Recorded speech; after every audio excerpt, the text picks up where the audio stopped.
आनंदम। ऐसे थे विनोबा जी। पुस्तक पठन में आपका स्वागत है। प्रसंग 24वां। मूर्ख विनोबा। बुदान आरोहण के प्रचंड कार्यक्रम को समेटकर विनोबा जी आश्रम में स्थिर हुए। अपने उस निवृत्त जीवन को उन्होंने सूक्ष्म कर्मयोग कहा। उन दिनों उन पर सफाई कार्य की धुन ही सवार हुई थी। हाथ में कचरा भरने की छोटी टोकनी लेकर बाबा आश्रम के आंगन में कहीं न कहीं बैठकर बारीक बारीक पत्तियां, डंठल आदि कचरा इकट्ठा करते रहते थे। एक दिन इस प्रकार की उनकी सूक्ष्म सफाई चल रही थी। उस दरमियान जबलपुर से एक ऑफिसर उनके दर्शनार्थ आए। विनोबा जी को ऐसा काम करते हुए देखकर उन्होंने कहा, विनोबा जी, देश को आपकी सेवा की बहुत जरूरत है और आप अपनी शक्ति ऐसे मामूली काम में खर्च कर रहे हैं। सुनकर बाबा ने कहा, देखो भाई, मेरी टोकनी में यह जो कचरा इकट्ठा हुआ है उसे ले जाओ और उसको एक पारदर्शक कांच की शीशी में भरकर उस पर लेबल लगाना। मूर्ख विनोबा। प्रसंग 25वां। करोड़ों में एक मैं। एक दिन बाबा बता रहे थे, हम बचपन में पढ़ते थे ज्योतिष शास्त्र। उसमें 9 ग्रह होते थे। तब 9 ग्रह मालूम थे, फिर एक एक ग्रह निकलता गया।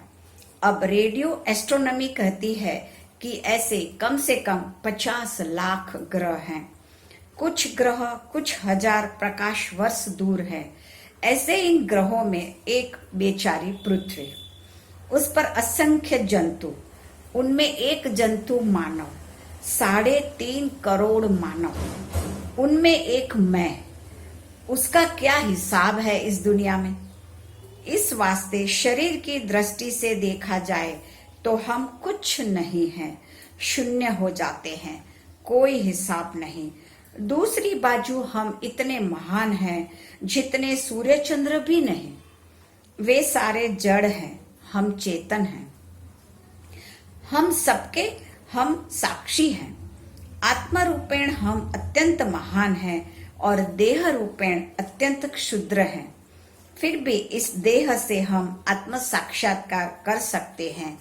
इस वास्ते सेवा करते हुए हमें यह निरंतर ध्यान में रखना चाहिए कि हमारे उद्देश्य आत्म साक्षात्कार है। प्रसंग 26वां। ताप नहीं तप। सुख दुख का बाबा का विश्लेषण विलक्षण है।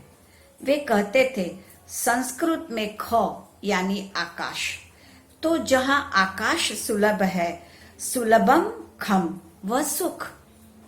और जहां आकाश दुर्लभ है, दुर्लभम खम, वह दुख। वे कहते भी थे कि कारावास के दिनों में कुछ समय मुझे एकांत कोठरी में रखा गया था। वहां भी मैं दिन भर मस्त रहता था। जो कुछ भी श्लोक भजन कंठस्थ थे उन्हें गुनगुनाते रहता था। मुझे एकमात्र दुख था कि वहां दुर्लभम खम था, यानी आकाश दर्शन नहीं होता था। सुख दुख का विश्लेषण करते हुए वे कहते थे कि दुख से सुख ज्यादा खतरनाक है। दुख में मनुष्य सावधान हो जाता है, सुख में गाफिल रहता है, इसलिए सुख अधिक खतरनाक है। जबकि दुख तो हमारी शुद्धि के लिए ईश्वर से मिला हुआ दान है। उसका सहर्ष स्वीकार करेंगे तो वह ताप रूप नहीं लगेगा, तप रूप बन जाएगा। सांसारिकों के लिए दुख ताप रूप होता है, साधक के लिए तप रूप। प्रसंग 27वां। विचार और आचार। विचार और आचार के बीच का अंतर साधक को सदा पीड़ा देता है। बाबा कहते थे, विचार और आचार में अंतर तो सदा रहेगा ही, लेकिन उनमें विरोध नहीं होना चाहिए। जिस दिशा में विचार है उसी दिशा में आचरण हो। यह नहीं होना चाहिए कि जिस दिशा में विचार जा रहा है उसके विरुद्ध दिशा में आचरण जाए। बाकी दोनों में अंतर तो रहेगा ही, क्योंकि विचार चित्त में होता है और आचरण देह के द्वारा होता है।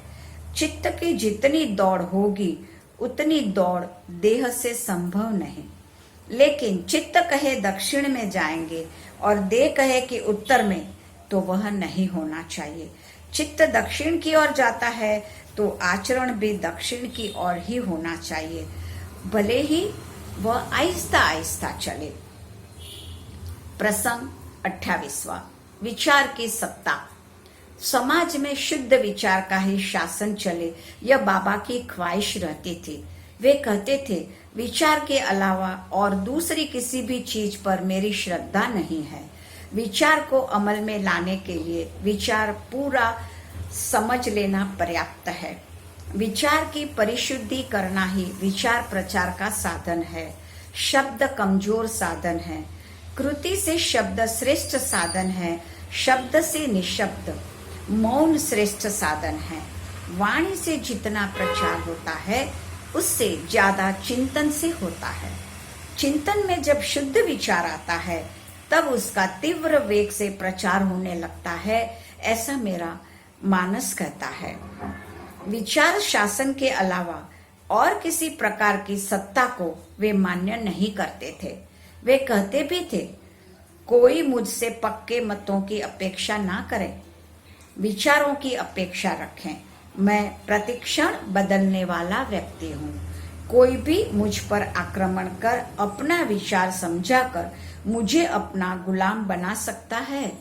विचार को समझाए बिना ही कोई कोशिश करेगा तो लाख कोशिश करने पर भी किसी की सत्ता मुझ पर चलेगी नहीं। प्रसंग 29वां, व्यवहार शून्य विनोबा। एक दिन सहज गपशप चल रही थी। बाबा ने बताया, लोग कहते हैं बाबा व्यवहार नहीं जानता। तो काका साहब ने बाबा का बचाव किया। उन्होंने कहा, लोग कहते हैं विनोबा व्यवहार शून्य है। यह बात सही है, क्योंकि वह व्यवहार को शून्य मानता है। एक ओर से विनोबा व्यवहार को शून्य मानते थे और दूसरी ओर से सर्वत्र ब्रह्म देखते थे। उन्हीं के शब्दों में उसका विश्लेषण, जहां हम ब्रह्म दृष्टि से हर चीज की तरफ देखने की कोशिश करते हैं, वहां कोई भी छोटी घटना छोटी नहीं रह जाती। कोई भी क्षोभकारी घटना क्षोभ नहीं पैदा करती। सब घटनाएं महत्व की और महत्व शून्य बनती हैं। महत्व की होने से चिंतन पैदा करती है। महत्व शून्य होने से क्षोभ का कारण नहीं रहता।